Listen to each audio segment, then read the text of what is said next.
Crew members would observe in silence for indications of a shift in mood, aware that it could go wrong to task for the full day. On screen, Depp claims that Sheen's television sets conflicts with co-workers were indicated. They never changed. Conflicts with directors regarding creative. The list of options might go on for hours. I'm a little frightened about me. Then I realized that I had never seen a sketch from his previous presentation. Sheen would occasionally decline to perform a situation exactly as it is written, or would depart from the set, imposing production to come to a complete stop. As stated, Depp believed that this wasn't only not professional, it was a strategic use of power. Being aware of the output rusted him and would submit to his, considering his diagnosis of bipolar disorder.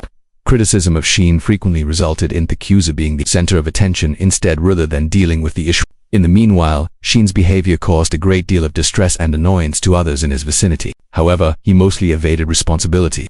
Most significantly, Sheen's fame implied that he could get away with causing trouble. This would have put a stop to the careers of lesser-known performers. The message that is not expressed that is evident. Others were subject to the rules. NATO him. Outside of his career, Depp cites Sheen's past interactions with women as quite concerning. Throughout the years, several partners and acquaintances have accused Sheen of harassment, threats, as well as physical aggression. Depp thinks these errors are not unique, but a cycle of something bigger, a pattern of charm dominance and violence. In hindsight, this demonstrates a lack of respect for limits and a readiness to cause harm disregarding the consequences. Depp additionally discusses the broader impact of Sheen's actions in the sector. His settings have been characterized as poisonous by leaders. Settings in which everyone is tense. Publicists are currently rushing to conceal events before they become Producers have needed to account for additional expenses and holdups to account for it because he is unpredictable. Nevertheless, he was still employed by studios for years, since his name may attract a lot of viewers. Depp views Sheen as evil. Has nothing to do with hyperbole. It concerns Nednefy what he perceives to be intentional injury. According to him, Sheen's a blend of charm, volatility as well as protection from he is dangerous because of the repercussions. Person in Hollywood. It's a type of malevolent without a mask. It grinned. Signs, shakes hands, and gestures for the camera signatures while also leaving a trail of harm that occurs behind the scenes. 5th. Isaac, Cheryl Boone. Regarding the Academy, congrats to everyone who Oscar wins and nominees. Cheryl Boone Isaacs began her professional life as the most significant individuals in Hollywood marketing and PR for more than 40 years. She worked on advertisements for popular films such as Braveheart, Forrest Gump, and The King's. She gained respect. Paramount Pictures strategist her own marketing and New Line. She created history in 2013 as the third woman and the first African-American to hold the position of Academy of Science and Motion Picture Arts, the company that oversees the Oscars. Her tenure placed a strong emphasis on diversity. Reforms, outreach worldwide, and restructuring the public perception of the academia. As stated, however, to Johnny Depp, her presidency also signaled the start of one of the most solitary periods in his professional life.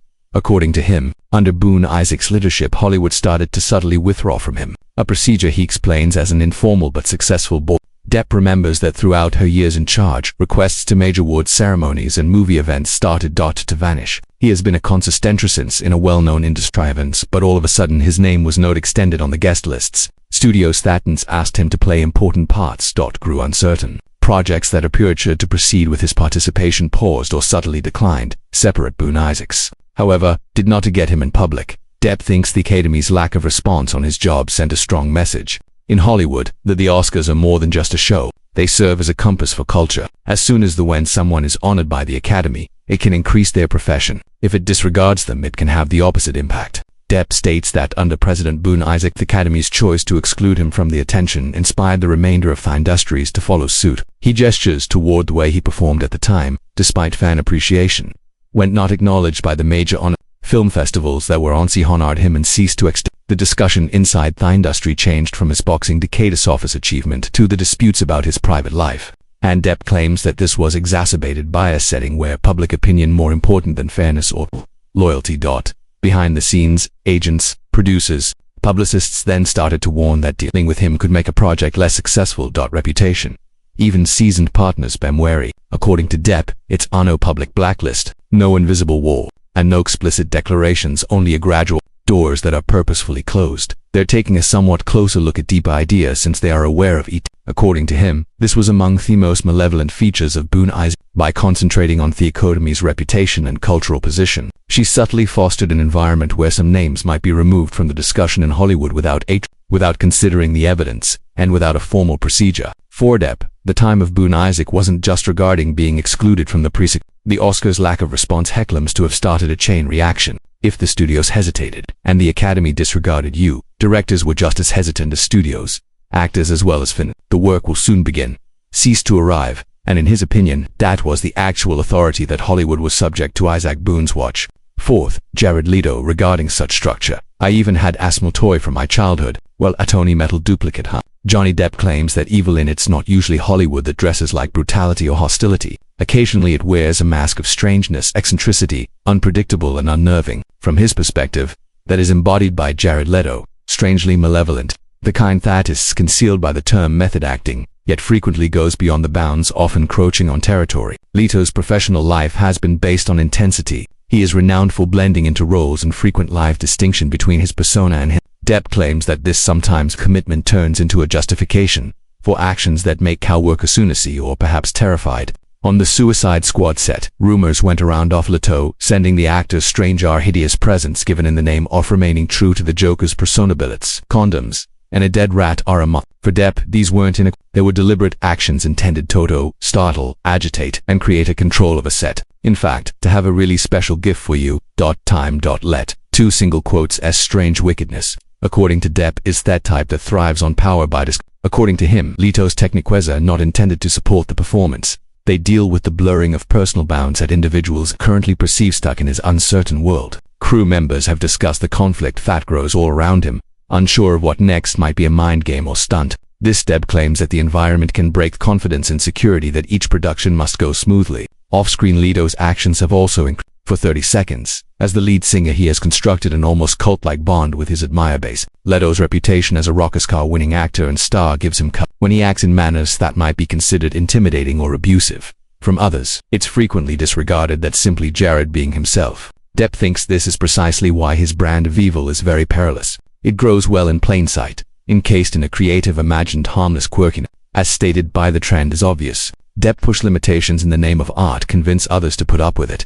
Leto's deeds demonstrate to Depp that evil in Hollywood doesn't necessarily have healing bouts or disputes. Occasionally it's the silent deterioration of limits, the chaos performance for controller's sake, as well as the disturbing awareness that the individual grinning at you may already be organizing the next course of action to keep you unsteady. Steve Kloves is number 3, a sort of annoying, aggravating garact in a sense, but that was similar tough schoolgirl who irritated you after spending enough time in Hollywood. As you'll discover, some of the greatest Hollywood's harmful figures are not noisy or combative ones, but the silent insiders working behind settings, forming stories, impacting choices, and dragging without ever entering the strings. For complexity, the screenwriter and Steve Kloves, the producer, fit state and explanation. Once praised for combining the Harry Potter series into a single the most prosperous movie franchises throughout history, Kloves held greater impact at Warner Brothers and the Fantastic Beasts universe. That was it. Impact that thinks it had a crucial part in the choice to press him and a number of people outside the franchise altogether. There had been involvement from Kloves with Fantastic Beasts because, at first, acting as a creative consultant and ultimately contributing to the third movie. Depp claims that this placed him in a place of confidence, a link between J.K. Warner Brothers, Rowling, and the imaginative group. However, at the height of Depp's court cases and his public disputes, he claims Kloves utilized his nut to stand up for a co-worker. Buto reinforced the choice to keep the project away from him. According to Depp, the harm wastewise.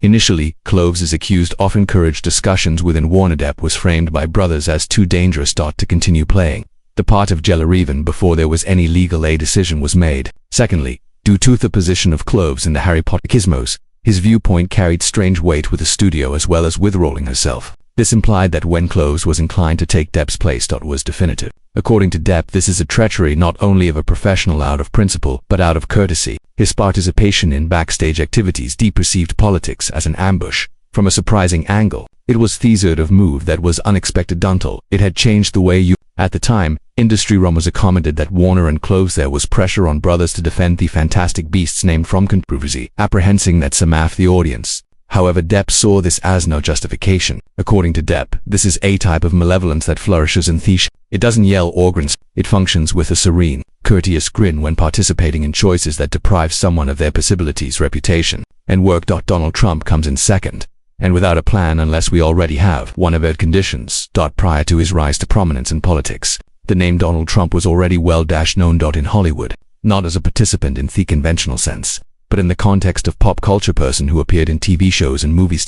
He He made an appearance in Lost and Home Alone 2. Zoolander, The Little and New York Rascals and 2 Week Notice are frequently taking on the role of himself, their rich and self-assured mogul. On TV, he was the dominant figure of the reality show called Apprentice.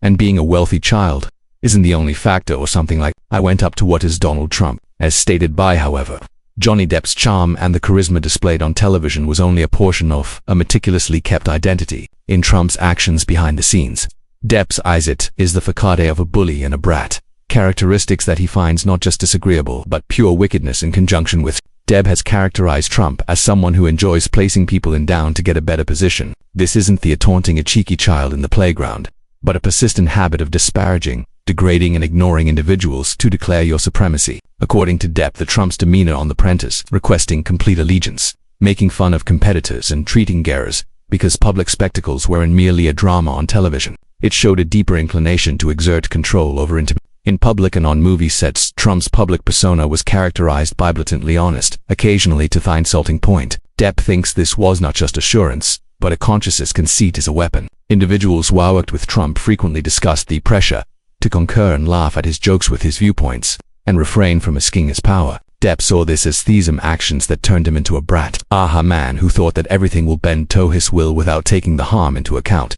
Others were harmed. Why Trump's according to Depp bullying bad is the scale at which it functions. A school bullies can have an impact on in the classroom. Trump's notoriety, wealth, and eventually political authority could influence streets for millions of people. As stated by Depp, when an individual has that degree of it is used by influence to minimize, split or manipulate, it ceases to buy on conceit and turns into something far more damaging. Depp adds, given the way that Trump tends to surround himself with others that share his opinions and protect him from criticism in his thoughts. Consequently, an echo chamber is produced where the bullies are never confronted, only promoted, permitting the brat-like behavior to develop out of control. In Hollywood, authority frequently comes with pressure to safeguard one's reputation, and Depp, however, thinks Trump is an illustration of a person who transformed that personal power.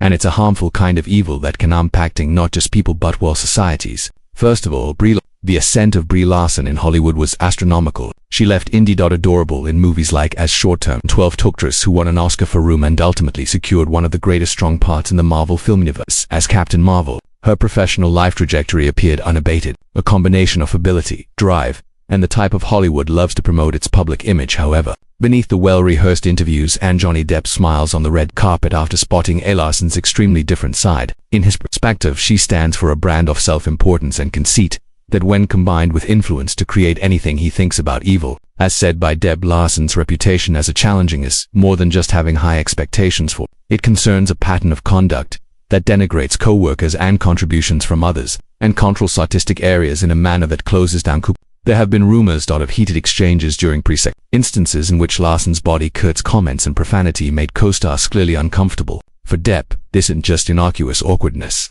It's an deliberate demonstration of superiority created to ensure she has control over things. Among the most frequently quoted instances of her polarizing nature occurred during the Avengers Endgame advertising circuit. While several people witnessed her assurance as an indication of others viewed it as empowerment, contempt, interrupting fellow actor Smed's sentence, brushing off inquiries shed and stating unequivocally that she thought of herself as the most significant individual in the space. Depp's opinions dissed as a form of power move that flourishes in the egocentric Hollywood, not on screen. Larson has constructed a public image centered on activism and social justice, frequently discussing equality and representation. Although these deep thinks causes are vital, they have been weaponized by Larson as shields opposing critique. To him, anyone who ever challenges her behavior runs the risk of shown as a component of the issue. Dissent is successfully silenced. This Depp contends that is an additional type of manipulation, utilizing moral authority to safeguard individual authority. What's wrong? Depp's biggest concern is how rapidly this mindset can proliferate in Hollywood. Larson's profile role indicates that she impacts not only viewers but decision makers in the sector. Depp thinks so. When a person in the situation disregards co-workers, rejects opposing viewpoints, and need complete consent, it predates setting where terror takes the place after. Additionally, there is the issue of her response to criticism from the public instead of conversing with others. Larson has a reputation for dismissing critics completely, frequently suggesting she shouldn't waste her time on them. For Depp, this is the defining characteristic of Hollywood evil. Someone is so certain about their own morality, which they decline to think that they might be mistaken. In Brie Larson's brand of evil, Depp's perspective is not the kind of cunning criminal. It's the more subdued, sneaky form that conceals behind industry and noble cause. It's the authority to manage space, not out of deference,